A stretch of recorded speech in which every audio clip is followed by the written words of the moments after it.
And it was incredible. And I love the emotion of looking into this 6.5 pound little child that's just been born, little baby Isla.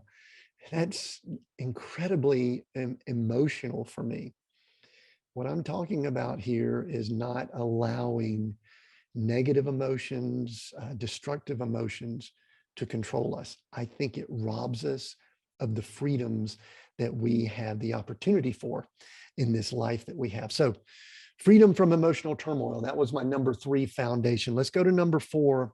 I think this is one that many people look at when we talk about freedom, and that is the freedom of time, the ability to do what you want to do when you want to do it.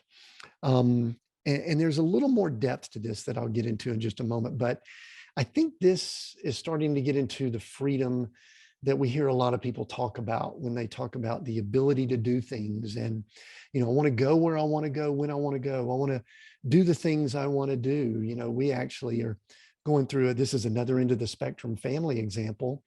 My wife's mother, she actually has a health situation that she's experiencing that she really needs to go into an assisted living situation, but she lives by herself, and she does not like the thought, I don't think any of us would, of the lack of freedom of not being able to do what she wants to do when she wants to do it, because she knows when she goes to assisted living, there'll be a time to eat that will be done. There'll be people that will be probably telling her what to do.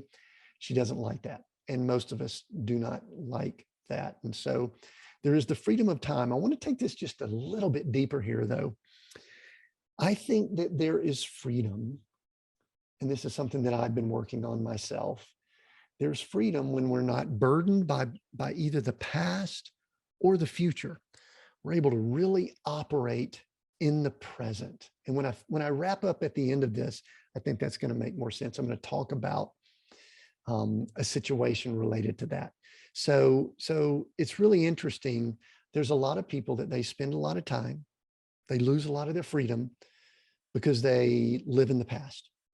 There are many people, I lean towards this more than others, and I think my wife does, that we're always planning and strategizing for the future. We think about the future, and that's not always good either. What we really need to be doing is doing all that we can to live in the present, in the future. I believe there is extreme freedom to living right now, today. And I'm not going to go into this here, but my wife and I have been having this discussion lately about, for those that are of our spiritual belief, for those that are followers of Christ, this term eternal life, what does that really mean? We look at our limitations of the time we have here on this earth, the 50, the 70, the 90, the 120 years, whatever we have here.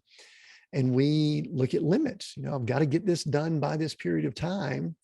And I'm starting to think more, maybe it's my age or whatever, what is the freedom that we may have if we truly understand and wrap our heads around eternal life? And I'm not going to go into more detail there because truthfully, I don't think I grasp it or understand it. But I do think that when a lot of us talk about spiritual freedom and freedom from death, and eternal life is what fits into that, because if you're not concerned about death, there's a lot of freedom there. And I think that's a spiritual freedom that a lot of people talk about when we saw the responses earlier with the on social media. But time freedom, very important. Now, the next one I think relates to that, and that is clarity and meaning related to what our purpose in the world is. And let me unpack that just a little bit here, because I think many of us, we go through life and we do things on a day-to-day basis, but we don't really understand where we fit in. We don't understand the bigger picture.